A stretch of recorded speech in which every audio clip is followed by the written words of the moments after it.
Hello बच्चों, आज हम स्टार्ट करने वाले हैं हमारा नेक्स्ट टॉपिक। और उस टॉपिक का नाम है, आपको पता ही होगा क्योंकि इसके पहले हमने एक लॉ को कंप्लीट कर लिया है जो कि था law of conservation of mass. और अब जो हमारा नेक्स्ट टॉपिक होने वाला है वो कौन सा होने वाला है? Law of constant proportion.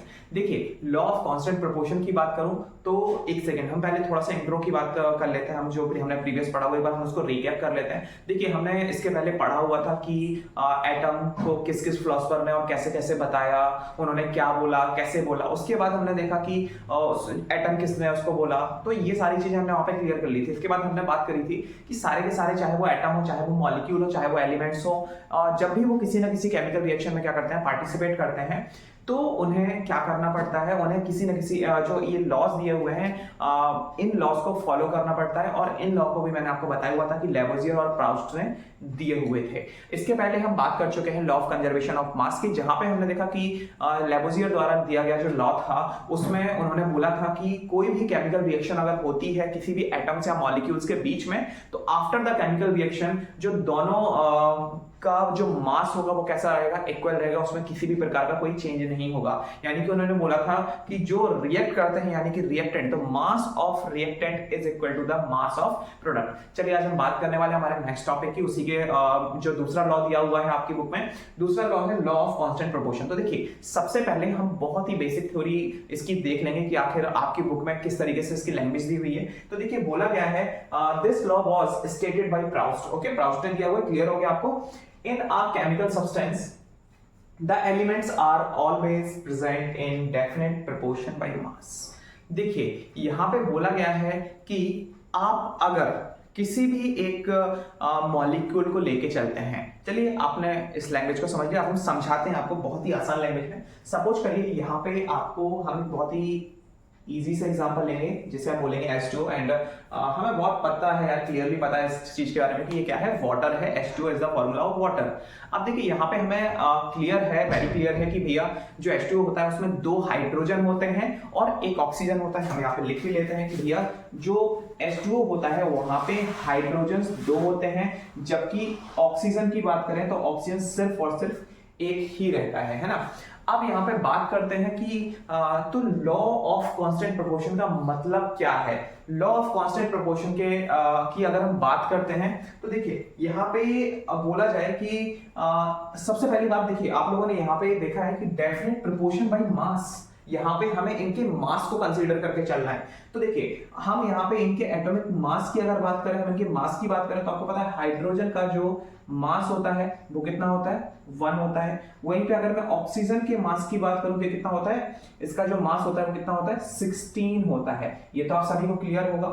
अब यहाँ पे अगर मैं आपसे बोलूं कि जो टोटल मास ऑफ हाइड्रोजन है, टोटल मास ऑफ हाइड्रोजन कितना है, तो टोटल मास ऑफ हाइड्रोजन की भाई बात करते हैं तो एक हाइड्रोजन का मास है 1। अच्छा, अगर बात की जाती है कि इसके यूनिट यानी कि इसको कैसे मेजर किया जाता है, तो इसे यू से मेजर किया जाता है। आई मीन इसकी जो यूनिट है वो क्या है, यू। हम इसे 1 यू बोलेंगे, है ना, एटॉमिक मास यूनिट। उसके बाद ऑक्सीजन की तो 16 यू। इस तरीके से हम इसको रिप्रेजेंट करेंगे with the unit, with the ऐसा यूनिट। चलिए, अब हम आगे बात करते हैं कि अगर आपको एक मॉलिक्यूल ऑफ वाटर को प्रिपेयर करना है तो वहां पे आपके पास 2 यूनिट्स ऑफ हाइड्रोजन होना चाहिए, क्योंकि आपके पास 2 हाइड्रोजन है एंड एक हाइड्रोजन का जो मास होता है वो होता है 1 यू। तो 2 हाइड्रोजन का कितना हो जाएगा, यहाँ पे हो जाएगा 2 यू।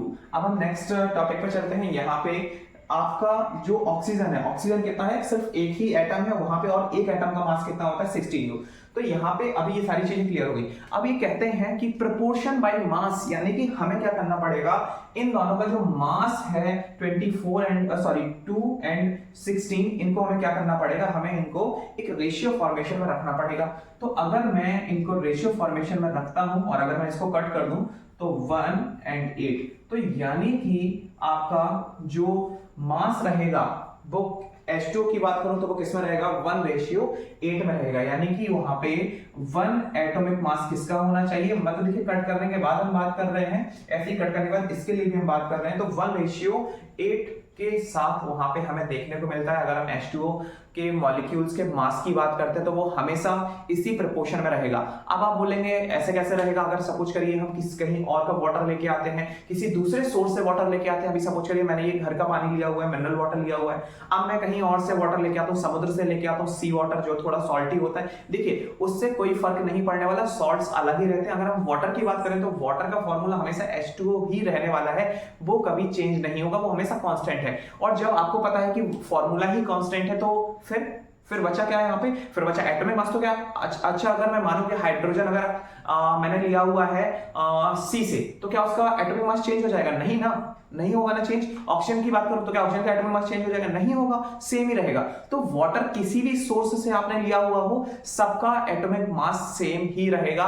और अगर हम उसके रेशियो की बात करते हैं तो 1:8 में ही फिक्स रहेगा।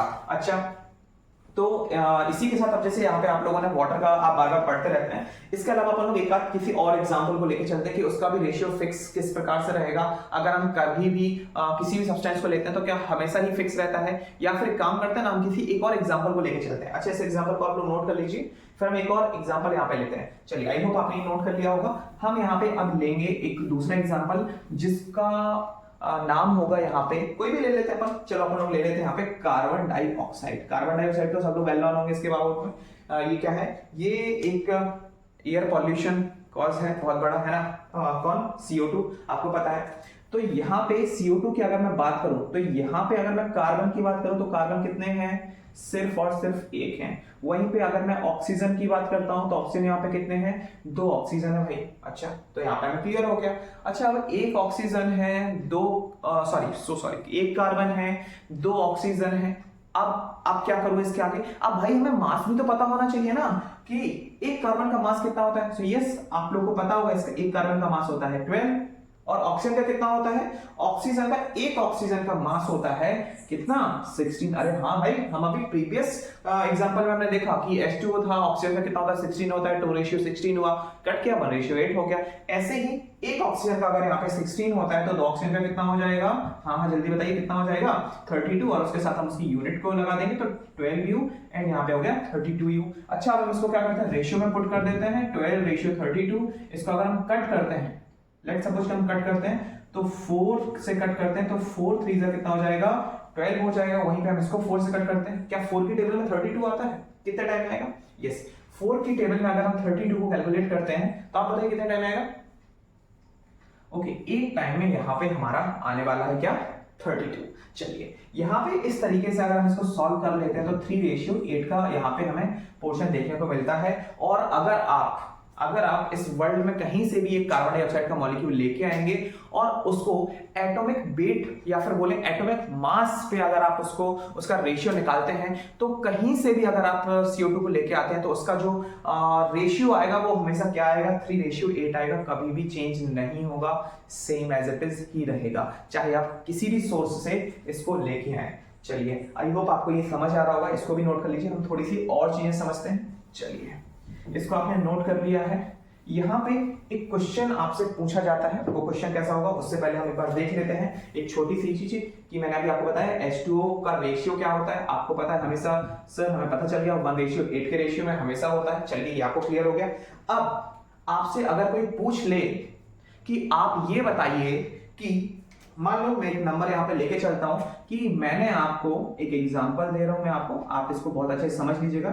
ऐसे ही बहुत सारे क्वेश्चंस आपको मिल सकते हैं कि आपसे कोई पूछ ले कि अगर मैं आपको 270 ग्राम ऑफ वाटर मैं आपको दे रहा हूं, देखिए मैं ग्राम में ले रहा हूं, ठीक है, उसको आप थोड़ा सा मिस्टेक मत समझिएगा। यहाँ पे मैं ग्राम में ही लूंगा अभी फिलहाल, लीटर में नहीं यहाँ पे यूज करूंगा या मिलीलीटर यूज नहीं करूंगा, ठीक है। तो मैंने आपसे बोला कि आपके पास 270 ग्राम ऑफ वाटर है, आपने बोला यस नो प्रॉब्लम मेरे पास है तो है, बट दिक्कत ये है कि मैंने उस क्वेश्चन के आगे पूछ लिया कि आप मुझे ये बताइए कि इस वाटर में हाइड्रोजन की क्वांटिटी कितनी है एंड ऑक्सीजन की क्वांटिटी कितनी है। आप बोलोगे कैसी बात कर रहे हैं आप, ये तो कोई सवाल ही नहीं हुआ, क्योंकि हम हाइड्रोजन ऑक्सीजन को अलग करके कैसे मेजर करेंगे, नहीं कर पाएंगे भाई, उसके लिए तो हमें केमिकल प्रोसेस की जरूरत होगी, हमें कोई और केमिकल प्रोसेस करनी होगी तो हम करेंगे, बट ये तो हमारे जनरली पॉसिबल नहीं है यार, बहुत इजी होता है। आपने अगर इसका आपको मास निकालना है, आपको वेट निकालना है, आपको कोई ऐसा बोलता है कि हाइड्रोजन का कितनी क्वांटिटी है, कितना मास है उसका, कितना ऑक्सीजन का मास है, बहुत इजी है। आपको क्या करना है,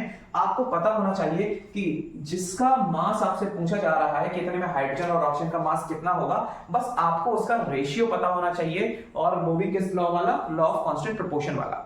चलिए यहां पे अगर इसका 270 ग्राम ऑफ वाटर है तो यहां पे मुझे पता है इसका रेशियो को आपको पता है, जब हम अलग करते हैं मैथमेटिकल इक्वेशन आ जाती है, यहां पे ये 1x एंड 8x हो जाता है। अगर मैं यहां पे क्या करूं, 1x और 8x को ऐड कर दूं, 1x एंड 8x को ऐड कर दूं, तो यहां पे मुझे x की वैल्यू चाहिए होगी, और x की वैल्यू मुझे कब मिलेगी, क्योंकि अगर देखिए, अगर मैं सपोज करिए मेरे पास 1 यहाँ पे दिया हुआ है उसका मास, और यहाँ पे x नंबर ऑफ या फिर x क्वांटिटी ऑफ क्या है, हाइड्रोजन है, और यहाँ पे इतना क्वांटिटी ऑफ ऑक्सीजन है, तो ये अगर मैं मल्टीप्लाई कर दूंगा जब x की वैल्यू होगी तो कितना निकल आएगा मेरे पास, इक्वल में निकल आएगा मेरे पास 270। इतना समझ आ गया। आपको क्या करना है, जो भी आपको रेशियो में दिया हो उसको आपको x के फॉर्म में लेके जाना है, और उसको ऐड करके उसके इक्वल में जो भी आपको क्वांटिटी दी हुई है उसको रख देना। ये सिंपल सा मेथड मैंने बता दिया, ठीक है, वरना बिल्कुल एकदम प्योर कॉन्सेप्ट समझ के जाइए।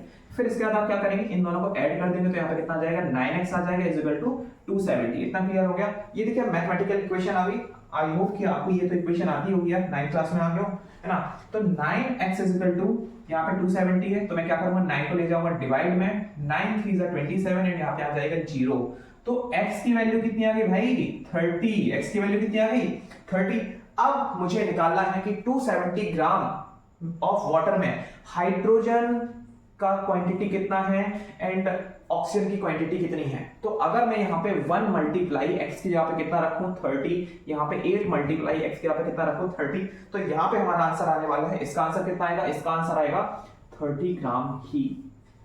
याद रखिएगा कि अगर आपको 270 ग्राम ऑफ वाटर दिया हुआ है तो उसमें हाइड्रोजन की क्वांटिटी कितनी है, 30 ग्राम है। वहीं पे अगर आप बात करते हैं ऑक्सीजन की क्वांटिटी का, तो ऑक्सीजन की क्वांटिटी कितनी है, 240 ग्राम्स। अच्छा, क्या ये सही है या नहीं, ऐड करके देखिए ना, 240 gram of oxygen mix with 30 gram of hydrogen कितना हो जाता है, 270 gram of hydrogen and oxygen, और उन दोनों के मेल से क्या बनता है यहाँ पे H2O, क्योंकि हम यहाँ पे निकाल रहे थे वाटर के लिए कि हाइड्रोजन और ऑक्सीजन की कितनी क्वांटिटी होगी वाटर में। आई होप कि आपको क्वेश्चन समझ आया होगा। ऐसे ही आपको ढेर सारे मैं क्वेश्चन यहाँ पे दे रहा हूँ ताकि आप घर पे खुद से सॉल्व करें और आपको समझ आ जाए। चलिए इस क्वेश्चन को आप नोट कर लीजिए, फिर मैं एक क्वेश्चन और भी समझा देता हूँ ताकि आपको और क्लियर हो जाए कॉन्सेप्ट। आई होप आपने इसको नोट कर लिया होगा। हम बढ़ते हैं नेक्स्ट क्वेश्चन की तरफ। चलिए नेक्स्ट क्वेश्चन में यहाँ पे आपके लिए लेके चलता हूँ, उसके बाद मैं कुछ क्वेश्चंस आपको घर के लिए दूंगा ताकि आप इसको घर पे भी सॉल्व करें और आपके कॉन्सेप्ट बिल्कुल ही क्लियर हो जाए। चलिए अब मैंने माना कि यहाँ पे आपको दिया हुआ है, मैं कोई भी नंबर ले लेता हूँ, सपोज करिए कि यहाँ पे मैंने लिए 720 ग्राम ऑफ वाटर, ठीक है। अब देखिए आप बोलोगे कि सर एकदम आप फिक्स नंबर ही क्यों ले रहे हैं जो 9 से डायरेक्ट डिवाइड हो जाए। हाँ यार देखो क्या है, वो आसानी से हो जाएगा, इस कारण से मैं ले रहा हूँ। आप कोई भी नंबर लेंगे ऐसा नहीं है कि उससे नहीं निकलेगा, हाँ थोड़ा सा आपको क्या हो जाएगा, फ्रैक्शनल या डेसिमल फॉर्म में आपको जाना पड़ेगा और वो आप निकाल लोगे, बट थोड़ा सा यहाँ पे अपन को जल्दी करना है, इस कारण से मैं कुछ फिक्स नंबर यहाँ पे ले रहा हूँ।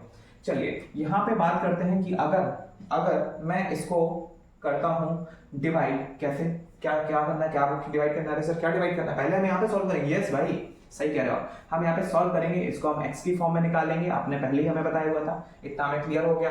हम इन दोनों को ऐड कर देंगे तो 1x plus 8x is equal to कितना हो जाएगा, 720 ग्राम हो जाएगा। ओके भाई, इसका टोटल करेंगे सर 9x हो जाएगा, डन, इसमें कोई बड़ी बात नहीं है। यहाँ पे हमारा आ जाएगा 9x इज इक्वल टू 720, तो x इज इक्वल टू कितना आ जाएगा 720 बाई 9, एंड जब हम इसको कट करते हैं तो 9 8 72 एंड एक आ जाएगा 0। तो इस तरीके से हमारी x की वैल्यू कितनी आ जाती है, 0 आ जाती है। और हम यहाँ पे क्या करेंगे, x की वैल्यू को पुट करेंगे जो कि x की वैल्यू कितनी है 80 है, और वहीं पे इधर पे भी पुट करेंगे तो 80 इंटू 8। अब हम क्या करेंगे, इसको ऐड कर देंगे तो यहाँ पे 80 आएगा, 80 gram of hydrogen with the 640 gram of oxygen. तो याद रखिएगा अगर आपको क्वांटिटी दी जाती है 720 ग्राम ऑफ वाटर एंड आपसे पूछा जाता है कि भाई इसमें आपको बताना है कि हाइड्रोजन एंड ऑक्सीजन की क्वांटिटी कितनी होगी, तो इट इज वेरी इजी, आपको बता देना है कि यहाँ पे हाइड्रोजन की क्वांटिटी होने वाली है 80 ग्राम, जबकि वहीं पे अगर हम बात करते हैं ऑक्सीजन की क्वांटिटी होने वाली है कितना, 640 ग्राम, और अगर आप इसको ऐड करते हैं तो वी गेट 720 ग्राम। ओके, तो आई होप कि आपको ये कॉन्सेप्ट क्लियर हुआ होगा। चलिए इसको भी नोट कर लीजिए, फिर हम कुछ क्वेश्चन आपको होमवर्क में देते हैं। चलिए, आई होप आपने ये नोट कर लिया होगा। अब हम कुछ आपको होमवर्क के लिए क्वेश्चन देते हैं जो कि आपको खुद से करने हैं, और प्लीज कमेंट बॉक्स में जरूर आप मुझे बताएं कि आपको ये कॉन्सेप्ट समझ आया या नहीं आया, और जो भी मैं क्वेश्चन दे रहा हूँ उनके आंसर भी आप मुझे एक बार जरूर बताएं। चलिए, यहाँ पे मैं कुछ क्वेश्चंस आपके लिए दे रहा हूँ, इन क्वेश्चंस को भी आप नोट कर लीजिए। यहाँ पे मैं आपको दे रहा हूँ 270 तो मैंने कर ही दिया है। यहाँ पे मैं आपको दे रहा हूँ 180 ग्राम ऑफ वाटर अगर आपके पास है, जिसमें आपको हाइड्रोजन एंड ऑक्सीजन की क्वांटिटी निकालनी है। देन उसके बाद आप ले लो यहाँ पे 360 gram of water, same. Okay, 540 हमने कर लिया। तो ऐसे ही आप कुछ अपने मन से भी क्वेश्चन दे सकते हैं। चलिए, मैं यहाँ पे कुछ क्वेश्चंस अपने हिसाब से भी देख देता हूँ, है ना। यहाँ पे आप 450 ग्राम भी ले सकते हैं, ठीक है। और उसके अलावा मैं आपको कुछ क्वेश्चंस और भी दिए दे रहा हूँ, है ना। तो यहाँ पे आप 720 हमने ले लिया था, आप 900 ग्राम ऑफ वाटर को भी यहाँ पे ले सकते हैं, है ना। तो चलिए, ये कुछ क्वेश्चंस हैं, इन क्वेश्चंस को आप खुद से सॉल्व कर लीजिएगा, और आई होप कि आपको ये क्वेश्चन बन जाएंगे। बहुत ज्यादा टफ नहीं है, आपको क्या करना है 1 + 8x को आपको ऐड कर देना है, एंड हमें मिलेगा 9x। देन आपको इनमें से किसी भी नंबर को आप जब कर रहे होगे तो आपको उसे डिवाइड करके x की वैल्यू निकाल लेनी है, एंड देन आप मल्टीप्लाई करेंगे और आपका क्वेश्चन यहाँ पे क्लियर हो जाएगा। चलिए, आप इसको नोट कर लीजिए, आप इन क्वेश्चंस को नोट कर लीजिए जल्दी से। ओके, आई होप कि आपको ये सारे के सारे जो क्वेश्चंस मैंने बताए और जो ये हमारा लॉ ऑफ कांस्टेंट प्रोपोर्शन का कॉन्सेप्ट था, ये आपका कंप्लीट हो गया होगा, आपको समझ भी आ गया होगा। अगर आपको कोई भी दिक्कत जाती है तो आप मुझे कमेंट बॉक्स में जरूर बता सकते हैं। हम मिलेंगे इसके नेक्स्ट पार्ट में। पार्ट फर्स्ट हमने कंप्लीट कर लिया, ये आपका पार्ट सेकंड है। हम मिलते हैं पार्ट थर्ड में। Thank you.